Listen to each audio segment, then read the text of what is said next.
Bharatiya Janata party కాదు, booth Janata party. కేంద్ర మంత్రి కిషన్ రెడ్డి నల్లికుట్లోడు. సిగ్గు లజ్జ ఉందా? బీజేపీలు బతుకంతా ట్రోల్ బతికేనా? 3 జెండర్స్లో ఏ జెండరో తేల్చుకోవాలి. కాంగ్రెస్ ఎమ్మెల్సీ అద్దంకి దయాకర్ అంటూ కూడా చెప్పిన పరిస్థితి కనబడుతుంది. ఇక్కడ అద్దంకి దయాకర్ మాట్లాడిన భాష, ఒకవేళ వైఆర్టీవీ రంజిత్ మాట్లాడితే ఈ పార్టీకి ఎస్ఓటి పోలీసులు ఇట్లా బూట్ల సౌండ్లతో ఆఫీస్ చుట్టూ తిరిగాము.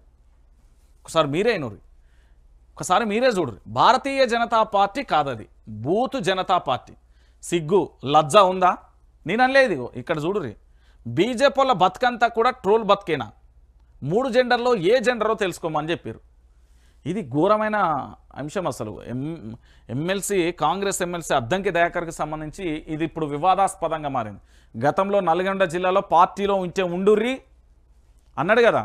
ఆ తర్వాత పూర్తి స్థాయిలో కూడా నల్గొండ జిల్లాల నేతలకు సంబంధించి ఇక పాపం ఇండైరెక్ట్గానో డైరెక్ట్గానో వాళ్ళకి సారీ చెప్పే ప్రయత్నం ఇతరత్ర చేసిండు. దాని తర్వాత ఇక మొత్తానికైతే కాంగ్రెస్ పార్టీ నుంచి ఏదో ఒకటి చేసి ఎమ్మెల్సీ పదవి అయితే ఇచ్చింది. దాని తర్వాత ఇప్పుడు మళ్ళీ కూడా సేమ్ డైలాగ్ వాడుతున్న పరిస్థితి కనబడుతుంది.